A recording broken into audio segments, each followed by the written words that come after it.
it's too much, you know, like this can't be happening, especially when everything relies on technology. I've definitely experienced delays and even overnight delays, but usually those are things related to weather. It makes taking care of people in the emergency room extremely difficult and time-consuming, as if it wasn't already. It could go down as the largest tech outage in history. Flights grounded, 911 calls disrupted, surgeries canceled, all because of a single piece of flawed software. I'm Morgan Chesky in for Gadi Schwartz, and this is Stay Tuned Now.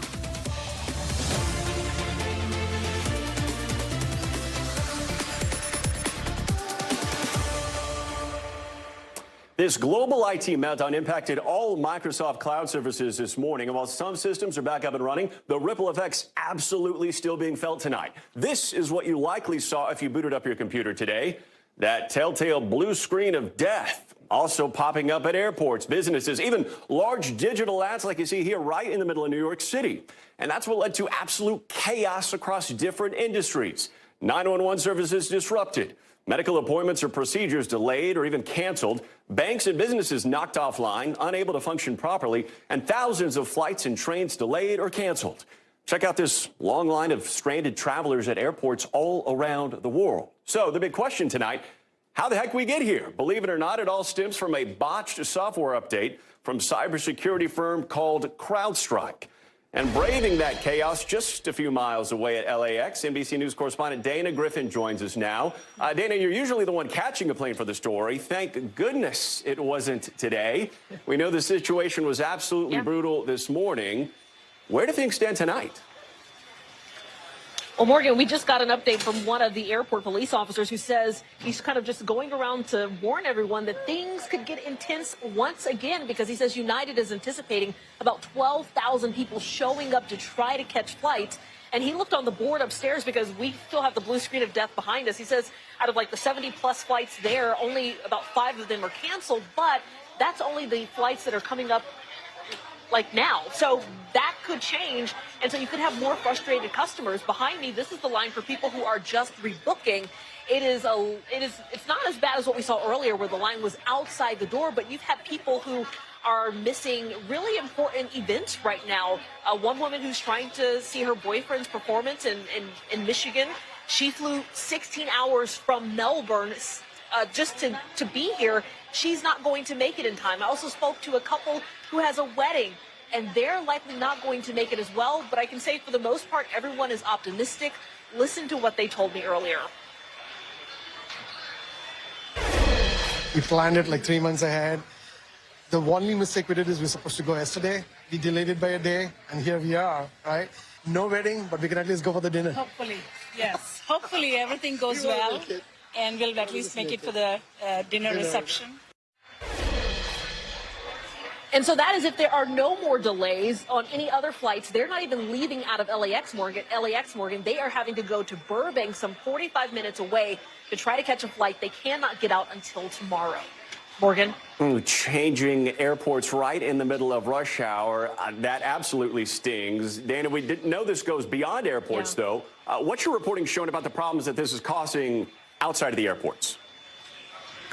Yeah, this is impacting everyone, from not only the airlines, you've got law enforcement, the 911 call system, hospitals. You've got the banking institutions that have been impacted, the stock exchange, grocery stores, even at sometimes traffic lights, and even TV networks. Some couldn't even get on air today because of this. Actually, I have a friend that works at a local TV station, and she says she was told, hey, you may not get on at your usual start time. Luckily, they were able to do so. So this is having ripple effects across industries, and it's very concerning for a lot of people. Morgan? Dana, CrowdStrike has said repeatedly this was not a cyber attack. That said, U.S. officials are now warning that hackers may actually be trying to take advantage of the current outage. How so?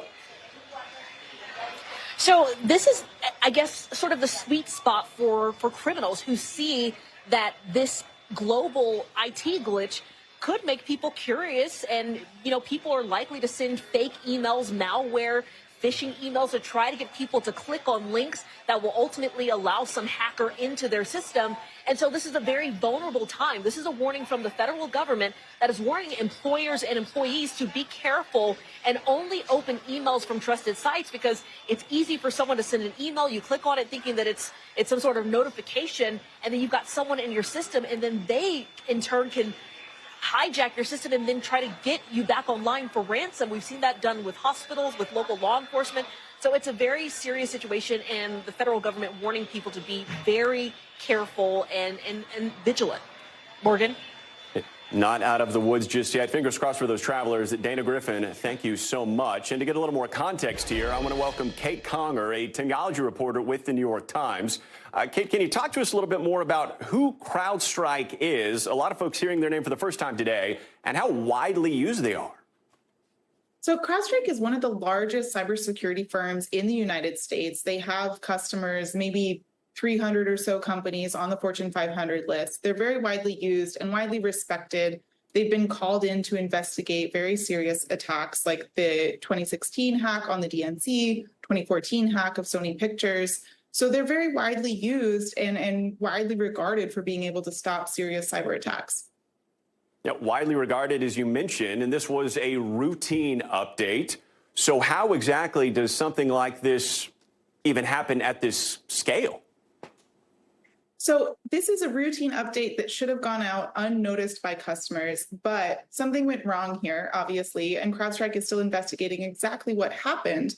But this update should have gone completely unnoticed, and unfortunately, there was a mistake in the code that caused computers to shut down and then continually reboot and reboot and reboot. And that's the result of the blue screen that everyone is seeing today. So to follow up on that, this entire outage can be traced allegedly to a single piece of mistaken code.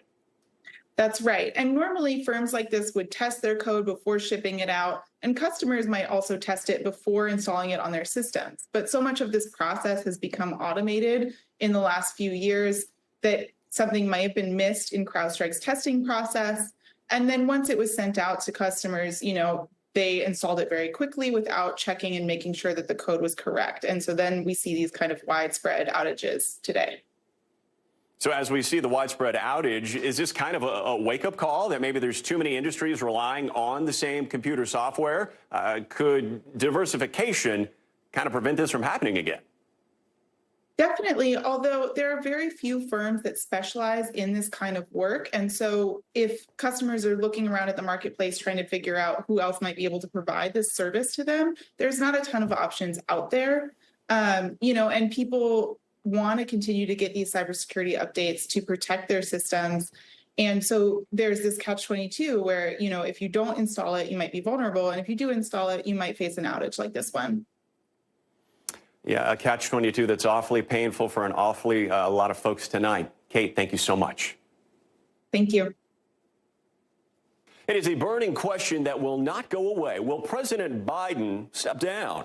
Just a couple of hours ago, Democratic Senator Sherrod Brown of Ohio became the 4th senator to call for Biden to leave the race. And this comes amid news about what those closest to Biden are saying tonight. Two sources familiar with the matter say the Biden family has started discussing a possible exit plan, saying that if he does choose to exit the race, the president wants to do so on his own timing and with a calculated plan in place.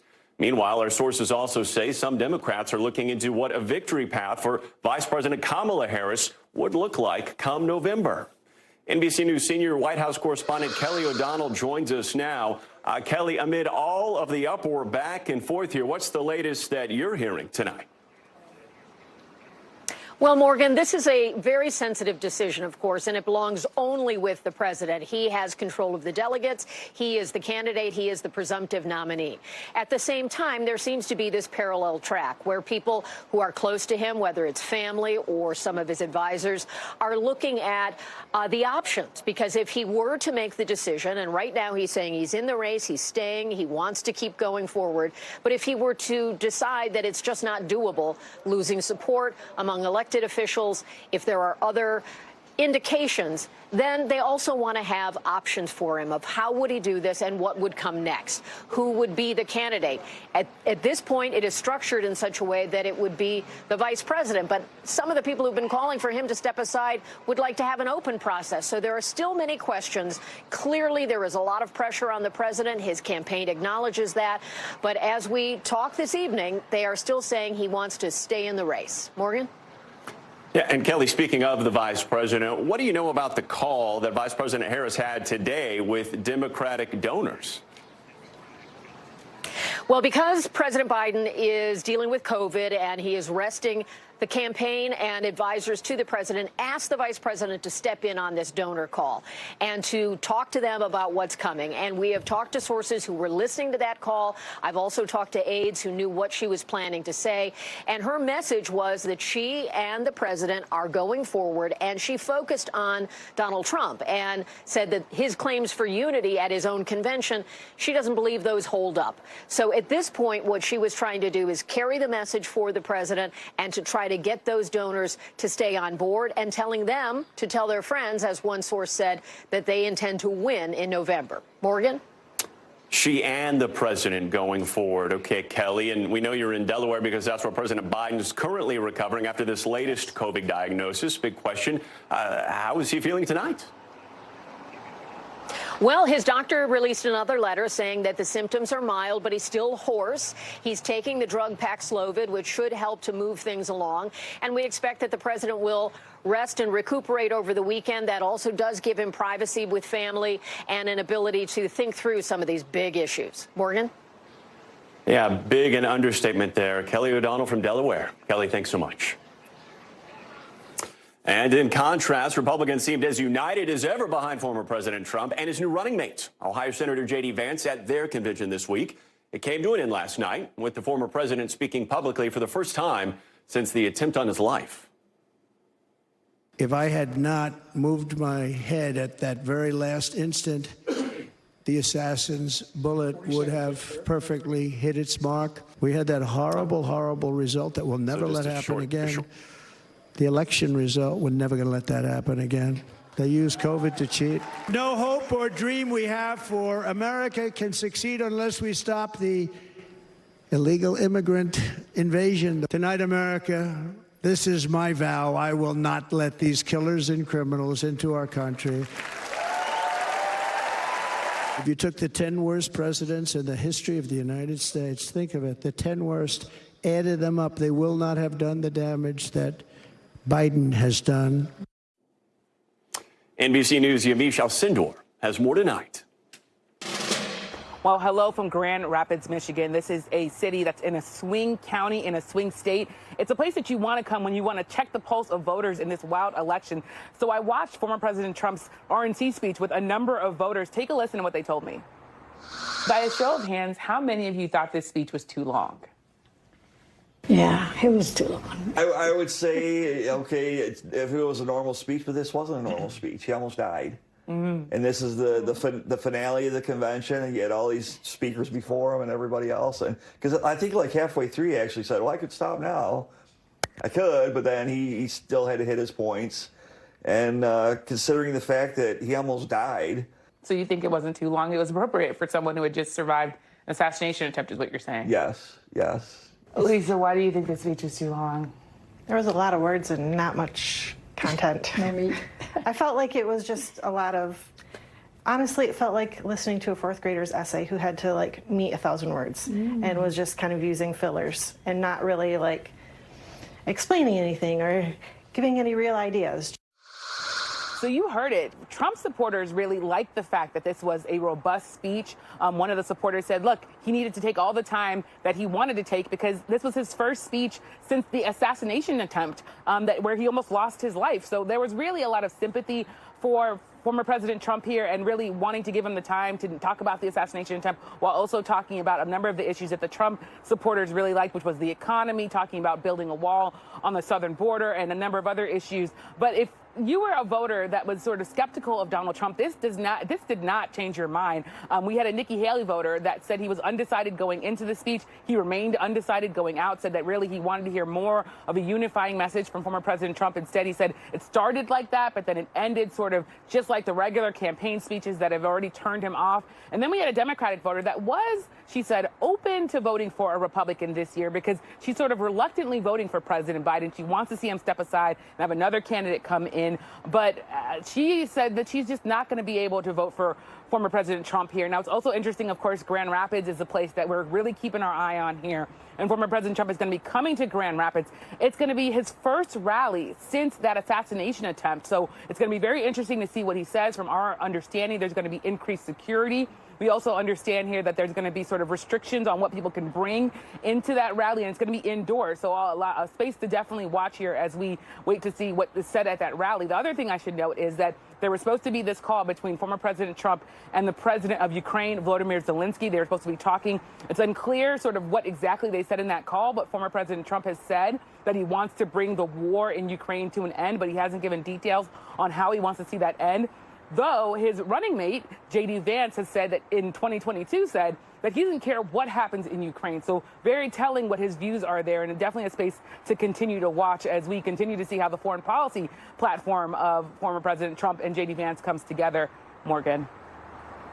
All right, Yamiche, thank you. And I do want to get into some breaking news right now. A man in Florida has been arrested for threatening to kill both former President Trump and his running mate, Senator Vance. This is all according to local police, who say threats were made against both men's families, and all of this coming after Trump's actual assassination attempt last weekend, which, of course, still being very much investigated. Now, Secret Service Director Kimberly Cheadle has been subpoenaed to appear before Congress next week.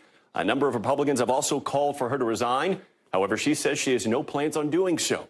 Meanwhile, the funeral was held today for the man killed in that shooting. The 50-year-old firefighter and father of two was remembered in a private service at the church where he was a longtime member. NBC's Shaquille Brewster has more.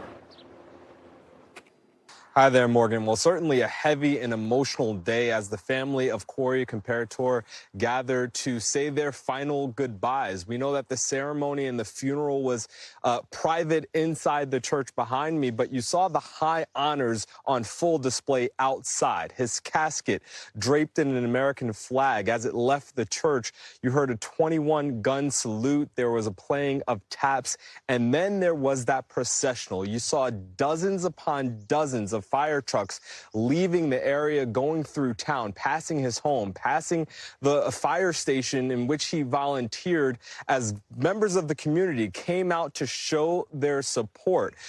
Corey is being remembered as a father, a loving father of two daughters, as a husband, as an avid supporter of former President Trump, as someone who was always in the church that you see behind me. He was there every Sunday, one member of the congregation told me. I want you to listen to what members of the community who weren't able to go in and pay their respects, what they told us about why they thought it was important to come along that processional route and show some support. I never thought it would happen in Butler because Butler's so peaceful and quiet.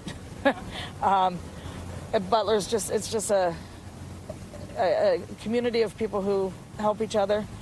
It's it's obviously a very Republican community. Everybody's got their guns. We use them safely. We all know how to use our guns. Most of us have guns, I should say. But Butler's a nice little community, tight-knit, and we take care of each other. You just really get a sense there of how tight this community is. And we do know that two other men who were shot in that rally 6 days ago, they are still in the hospital. They're in serious condition. The family of one of the men saying that he's recovering from, quote, life-altering injuries. And there are still updates in the investigation. The FBI is no closer to identifying a clear motive for this shooting. We do know that they are still gathering information. And and it's an investigation that is well underway. We learned from two sources familiar with the investigation today that the shooter back in May searched for explosives. We do know that they've gone through thousands, about 14,000 searches and photos on his phone. In those searches, they uncovered that he looked up previous school shootings, one in Michigan, that he looked up explosives.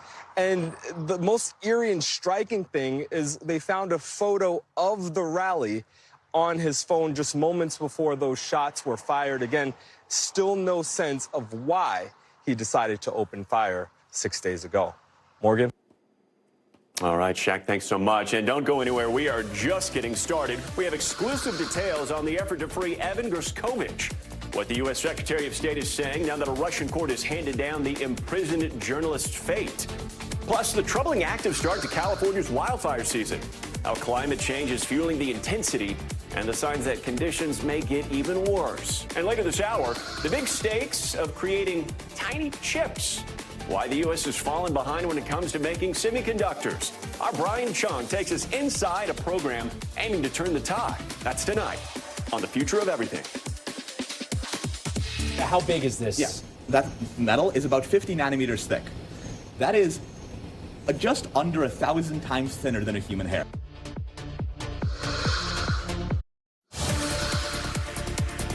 Welcome back. Let's take a quick look around the world, shall we? Bangladesh's prime minister has announced a nationwide curfew after days of deadly protest.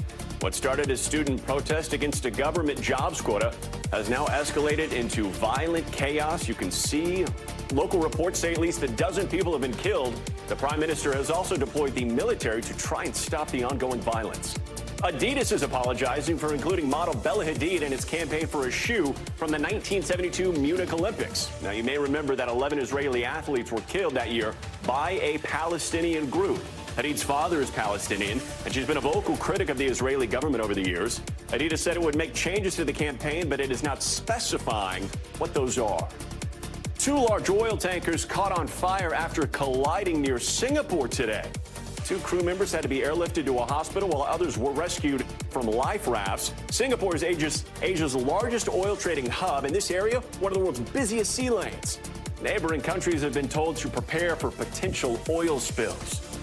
And Japan's national gymnastics team captain will no longer compete in Paris. She was sent home from the Olympics for allegedly breaking a team ban on smoking and drinking alcohol.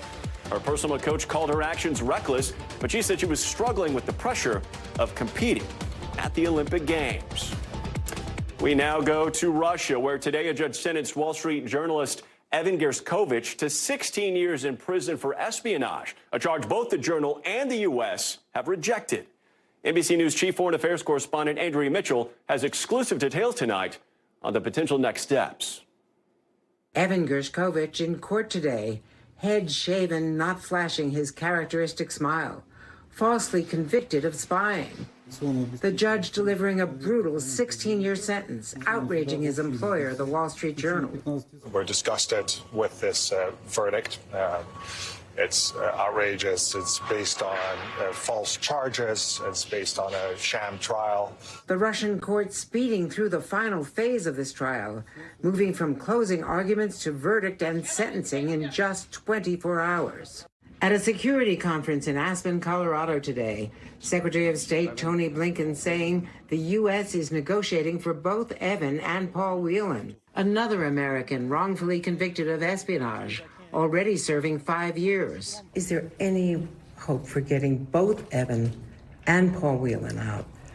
Would you leave Paul Whelan behind? We'll continue to work this every single day until we bring Evan home, till we bring Paul home, for that matter, till we bring every arbitrarily detained American anywhere around the world home. WNBA star Brittany Griner rescued in a hostage trade 1.5 years ago. Today with NBC's Liz Kreutz. You never know when that day is going to come, but just don't lose hope. Sources tell NBC News Germany's chancellor agreed in February to give up a Russian assassin in a Berlin prison for Gershkovich. And the U.S. is now scouring the world for other captured Russian spies who could be offered for Whelan. Now we have a hostage, a Wall Street Journal reporter. Meanwhile, former President Trump has said, citing no evidence, he could get Evan out quickly if he's elected. Andrea Mitchell, NBC News, Aspen, Colorado. In the Middle East, Secretary of State Antony Blinken says an Israel-Hamas ceasefire is within sight and is, in his own words, driving towards the goal line. The International Court of Justice has ruled Israel's occupation of the West Bank is illegal, and they've even characterized it as, quote, apartheid. All of this happening as Israel's military says it's looking into why it missed a drone that recently struck Tel Aviv. NBC's Halika Rani has more.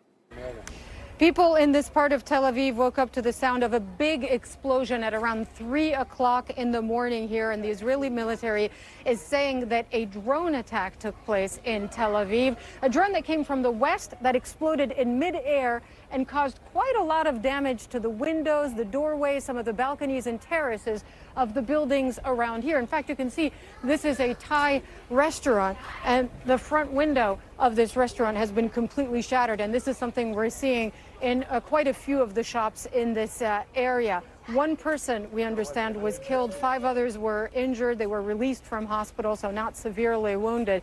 But this attack actually took place. This drone exploded, and the shrapnel and the injury and the damage that the shrapnel caused happened about 150 yards from the Embassy of the United States branch office in Tel Aviv here. You can see the U.S. flag floating in the air there. The big question, of course, at this stage is why wasn't this intercepted? Israel has the Iron Dome system. It should have intercepted this drone. It did not. The Israeli military is saying it's going to look into this. But as far as people in this area are concerned, this was a pretty terrifying incident. One man was lying on his sofa in the middle of the night when he heard a big bang on his terrace. This is what he told NBC. Just somewhere around this area, I assume like it was like really big explosion. And then suddenly, like as you can see, like all the windows got exploded. I wake up and then I realized like that like something just fell down inside like the balcony, as you can see here, and like the motor was just like landing here and exploding. The Israeli military is saying that the drone that exploded here in midair was Iranian-made, that it was likely modified to extend its slight range, and that they are strengthening their air defense systems in light of the failure to intercept this drone. Coming up, cracking down on migrants with criminal records. Our Julia Ainsley takes us on an exclusive ride-along with ICE agents. A look at why sanctuary cities are rethinking some of their policies. But first, you got to see this. Meet Apex, a near-complete Stegosaurus skeleton found just 2 years ago in Colorado. The fossil, a mere 150 million years old, it stands 11 feet tall, and now a lucky billionaire gets to take him home after winning an auction on Wednesday. These ancient bones were supposed to sell for up to $6 million, but a bidding war jacked up the price. Kenneth Griffin, the CEO of Citadel, bought it for a whopping $44 million. It's the most ever paid for a fossil. Stick around. We'll be right back.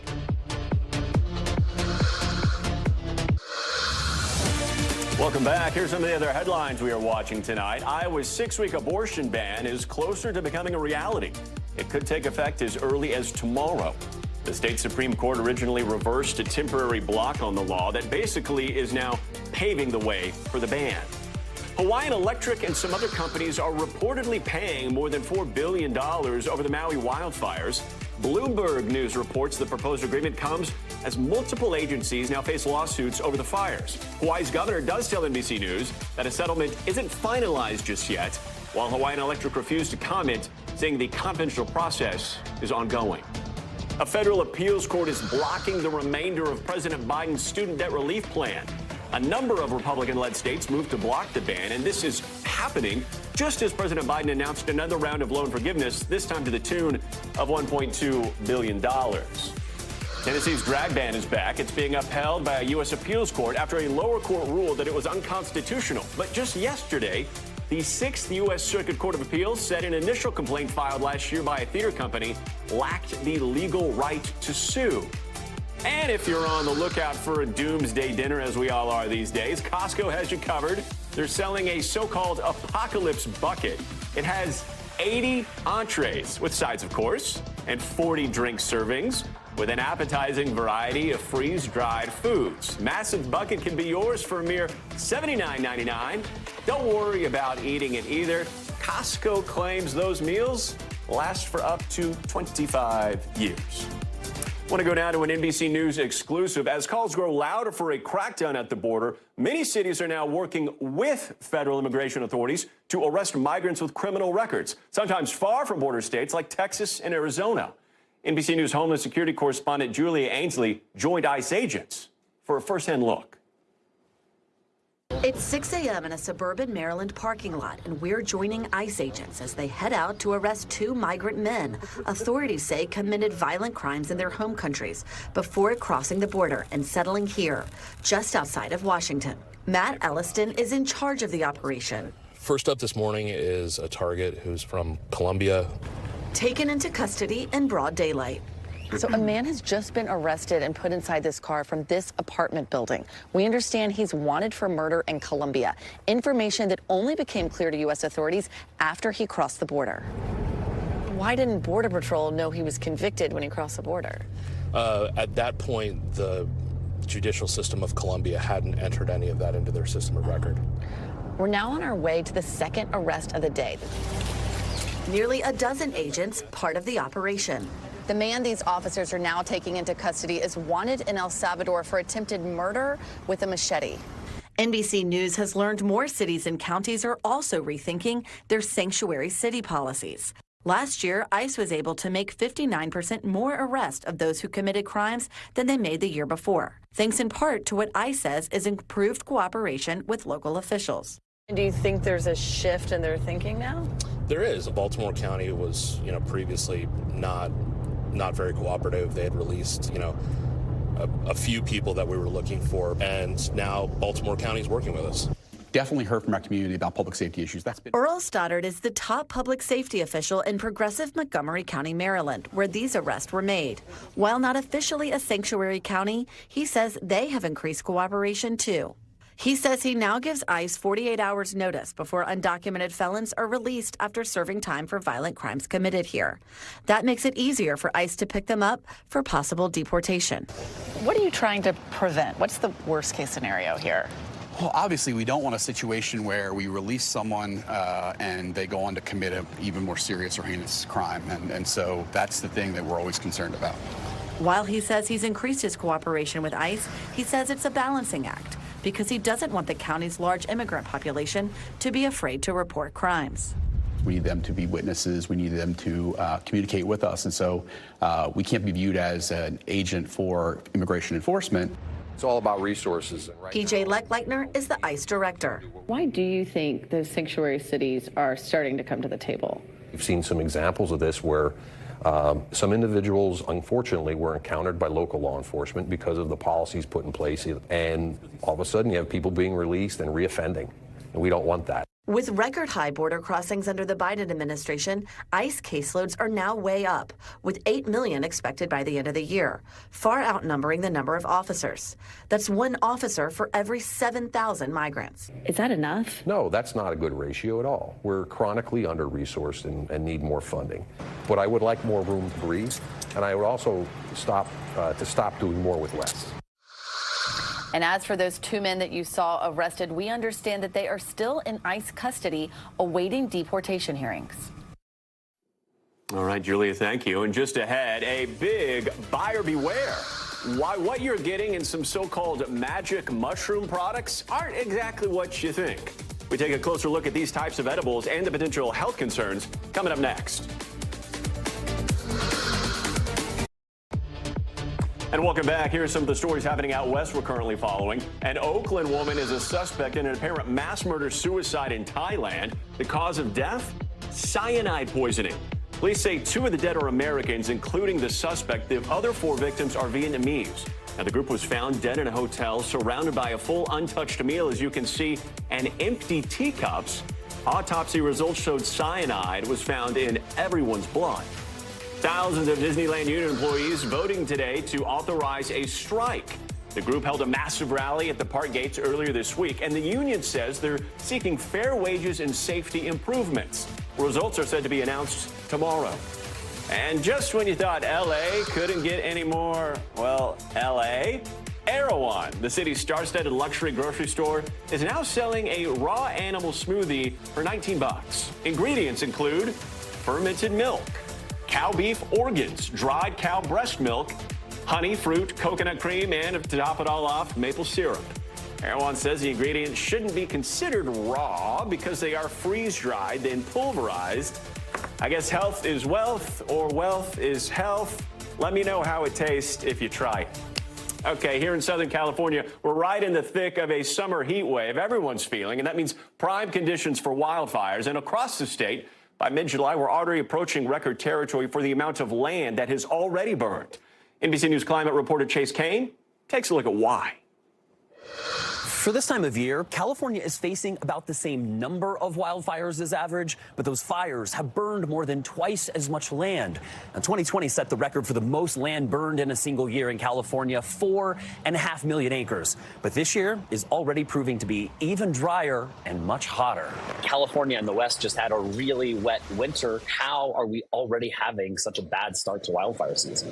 Yeah, it's a good question. We've had, two actually really great winters where we've had atmospheric rivers come in and really help pull California out of drought. But the other side to that is that we now have a lot of extra grass and brush that is dried out and is ready to burn. And then the problem gets compounded by extended heat waves, like the heat dome that brought record-breaking temperatures to the West. If the soil has a lot of moisture in it, the heat that it absorbs from the sun goes into evaporating that moisture. But as soon as that moisture is gone, it goes just into heat.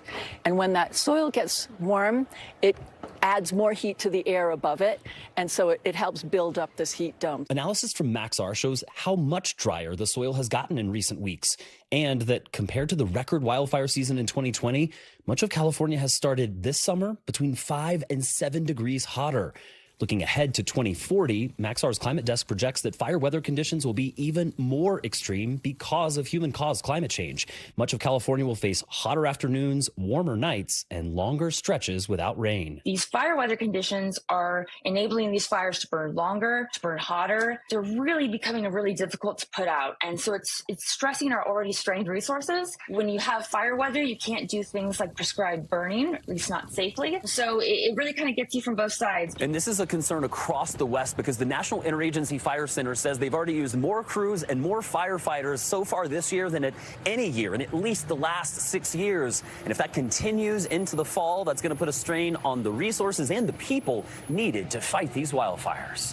In Sun Valley, Idaho, I'm National Climate Reporter Chase Kane. All right, Chase, thank you. Well, for some people, all mushrooms are not magic, even the ones that are animated. Go on, eat it. Now this has to be a mushroom? Because I just hate mushrooms. Okay, interest in the so-called magic variety of mushrooms has exploded in recent years, thanks to mushroom edibles, more so than Mario. These products offer a variety of mind-altering experiences, from the mild microdose to full-on psychedelic trips. However, the effects felt from these products don't necessarily stem from psilocybin. So what's causing these so-called other kinds of trips? For the answer to that, we bring in NBC News medical fellow Dr. Akshay Sayal to talk more about this. Doc, thanks for making time to join us today. I think even if you don't consume these, everyone's kind of heard of the rising popularity in these types of mushrooms. So I'm curious, how exactly are these new products we're seeing different from the mushrooms of yesteryear? Yeah, it's a great point that you just made, Morgan. A lot of people have heard about this, and the question I heard a lot is, what am I taking? I'm asking for a friend, right? What really is in these products? And these chocolate bars have really exploded in the last year or so. And talking to experts about this and reporting the story, there's sort of two categories that we're looking at. One is the Amanita muscaria mushroom, which is that Super Mario mushroom you just saw. Can you say that again? Amanita muscaria. Okay. It sounds like a Harry Potter spell, but it's a mushroom sort of species that is one brand of the chocolates we're seeing, or one sort of mushroom product in the chocolates. It is not a traditional psychedelic. It can cause hallucinations, but it is not the same as magic mushrooms. Now, Morgan, here's where it gets tricky. There's another sort of category of products here called magic blend. We're really seeing these, sort of chocolate bars and gummies and lollipops, sort of these edible candies with no real indication of what's in them. Right. The magic, strictly marketing, kind of in the term only here. Strictly marketing, but Morgan, I should add, there was a CDC report that just came out yesterday that actually found Schedule I substances in these products, meaning that the compounds in magic mushrooms are making their way to these products you can get over the counter. So you went to a shop here in L.A. Walk us through that experience. Yeah, I was walking down the Venice Beach boardwalk, and I saw a big sign that said "Get your magic mushrooms here." So naturally, I walked in to see what how are they just selling this over the counter. And Morgan, really, what you see is a whole. First of all, there's a big sign in there that says this is totally legal. This is not magic mushrooms officially. Sort of like a wink, wink. But then there's this sort of display of chocolate bars and lollipops and gummies with those two products. And I asked the guy, why are people coming in here? What are people looking to do? And obviously, there's people looking to have a good time. But also, Morgan, he tells me people with mental health disorders, people with eating disorders, where traditional medication hasn't worked, are treating themselves with these over-the-counter mushroom products. And Doc, I'd imagine as they try to treat themselves here, they're doing so in kind of an experimental way. As far as the amounts of the compound contained in these, not as clear as a prescription medication, obviously. Totally. And, my advice to people, and I actually talked to a law professor about this, he said, I don't want to ban this altogether, but people need to be aware of what's in their products. So if you are buying these things, look at their certificate online. Oftentimes the company has it. You can actually send it into some labs, and they'll break down exactly what chemicals are in there. And you really want to watch for those Schedule I substances like psilocybin, which is a thing that's in magic mushrooms. For the casual consumer, what would be the big warning from you should they go into the store and want to try something out here? So one, transparency, know exactly what's in the products, look at that certificate. But two, Morgan, I don't think this is a good idea right now. I think people in general should stay away, at least until we have safe, minimal regulations. All right, good advice, Doctor. Thank you so much. Anytime. Before we go, it is time for the future of everything. Clean up the junk. No, not in your garage, above the earth. How one company is working to trap the trash. That's in the future of space. Plus, inside the effort to beef up semiconductor production right here in the US of A. The intense training for college students. That's in the future of tech, right after the break.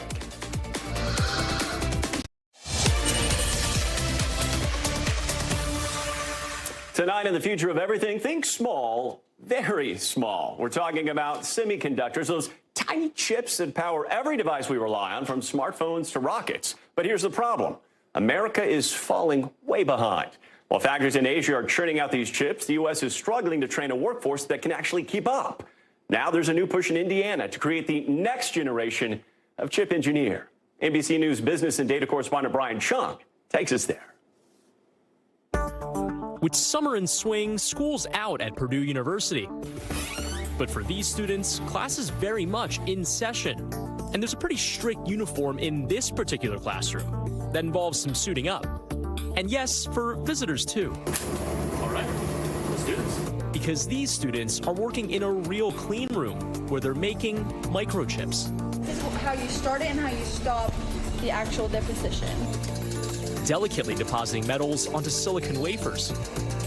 And under special yellow lights, looking at the blueprint of what will be etched onto the light-sensitive chips. How big is this? Yes, that metal is about 50 nanometers thick. That is just under 1,000 times thinner than a human hair. This is the STARS program in its second year, where 100 underclassmen learn how to design, manufacture, and package their own semiconductor chips in settings typically reserved for older students. Tim Miller is a research engineer in the clean room. What types of jobs is this lab preparing students for? The full spectrum. He says the hands-on experience is key. The whole world of semiconductors and nanotechnology is so specialized, and there's so many arcane little details that you have to understand all of that to get the magic to work, to get the actual chip to work when you're at the end of the road. It's expensive equipment, but it's Purdue's bet on the future of microchip manufacturing right here in the United States, where the Biden administration is investing billions of dollars to convince companies here and abroad to make it in the U.S. We will enable advanced semiconductor manufacturing to make a comeback here in America after 40 years. South Korean company SK Hynix is building a facility right in Purdue's backyard of West Lafayette, Indiana. This is going to provide opportunities for students to stay here. Mark Lundstrom is the chief semiconductor officer at Purdue and says it's going to be a national effort to staff these new facilities. We just felt we have a responsibility to help the nation address this challenge. The stakes are high. The U.S. is in a race against countries in Asia to ramp up chips production and make sure the U.S. is fully stocked. In 1990, the U.S. was producing nearly 40% of the world's semiconductors. In 2022, that figure was just 10%. McKinsey warns that if the industry doesn't do more to attract talent, it will be short of over 100,000 engineers meaning the time is now. I've been working in this field for 50 years, and you'd think after 50 years things would kind of be stale and mature and not so exciting. There has never been a more exciting time in this industry than right now. With the rise of artificial intelligence and electric vehicles, demand for semiconductor production is skyrocketing, projected to triple in the U.S. by 2032. At Purdue, that means the lessons don't stop at manufacturing chips.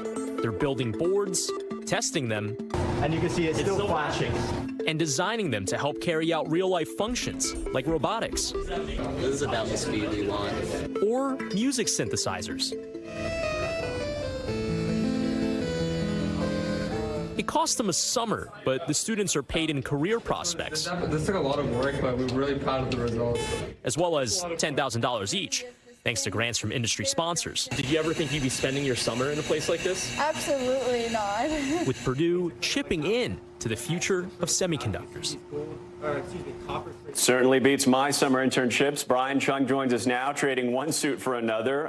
Brian, love the story. We know the CHIPS Act was passed back in 2022. So I'm curious, how is the U.S. looking at building up the industry here? Yeah, I have a little bit more mobility in this suit, by the way. But yes, indeed, it is in the case that, CHIPS Act was passed years ago. But as of right now, the Semiconductor Industry Association has counted about $30 billion in grants that have already been doled out, another $25 billion in loans. These are to companies that are American, like, for example, Micron and also Intel, which are building massive facilities in Syracuse, New York, and Arizona, respectively. But a number of other foreign players are being invited to get into this CHIPS money and build in the United States as well, like the Big Goliath, the biggest maker in the world, TSMC from Taiwan. They have a huge facility going up in Arizona as well. But those projects are going to take a while. And when we talk about the SK Hynix facility that was announced in West Lafayette in Indiana, well, yeah, that was announced in April of this year. Production won't begin in mass production scale, at least, until 2028, which is the reason why they really want to get the pipeline of these students done early. For that reason, they're really putting in all their chips into the middle of the table. You get it? Did you get that? I see what you did there. Well done, sir. You obviously got to see some pretty cool stuff when they kind of pulled back the curtain on this whole process. I am curious, what surprised you most when you were walking back there, just seeing what they were working on in real time?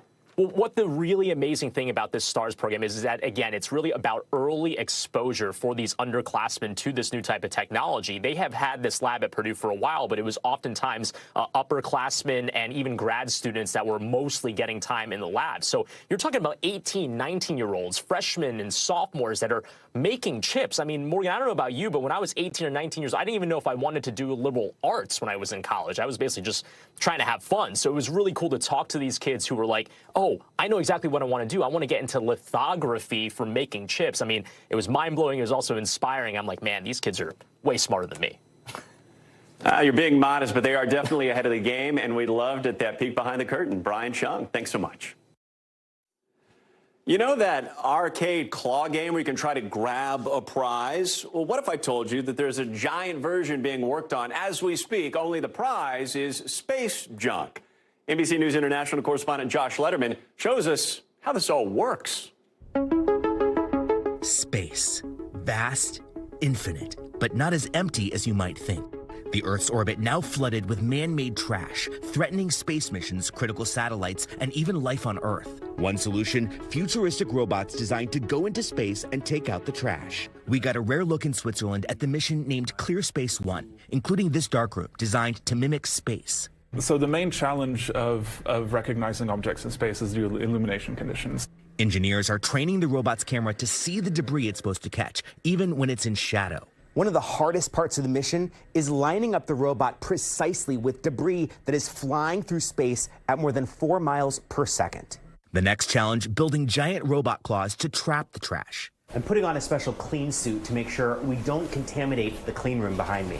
This black contraption represents part of an old satellite or piece of space junk. 4 massive arms like this white one will form the claw, closing around it in outer space. If you ever played that claw game where you have to grab the stuffed animal, imagine that, but doing it in outer space. The robot designed to drag the trash back toward Earth, where smaller objects will burn up in the atmosphere, larger ones dropped safely in the ocean. Is it better to have this trash fall into the ocean than it is to just stay in outer space? So yes, it is better because those objects in outer space are essentially projectiles that orbit at 28,000 kilometers per hour. They go multiple times the speed of a bullet. There are thousands of old satellites drifting through space and more than 1 million smaller objects. The space industry over the last 60 years has operated like a motorway network without tow truck, right? So anything that fails on the motorway stays on the motorway. The traffic is exploding and we never remove broken cars. That celestial junkyard now threatening satellites and even spacecraft, which could have catastrophic consequences. Houston, this is Explorer. Like in the 2013 movie Gravity. This year, a piece of American space debris smashed into a Florida home. Local TV station WINK spoke to the shocked homeowner. It almost hit my son. I was shaken. I was completely in disbelief. At the European Space Agency's Operations Center in Germany, technicians work 24/7 tracking space debris that could threaten Earth. So what we see here is a forecast of re-entries in the next couple of days. The agency now predicts more events like the one in Florida in the future, where fragments from space hit Earth. We think we have to act. However, if we don't do it, then we make it impossible in the future to use space as a resource. A global race for solutions is on. In addition to the space claw, one design uses a net, another a harpoon. China is working on its own version, amid fears this type of technology could be used to take out rival satellites. For Clear Space One, the first mission is set for 2027. Eventually, there could be whole fleets of these robots sent into space like tow trucks on the cosmic highway. It's a moonshot, to be sure, to clean up a mess of galactic proportions. Josh Letterman, NBC News, Switzerland. Well, that does it for us tonight. I'm Morgan Chesky. We'll see you on Monday, but until then, stay tuned now. Thanks.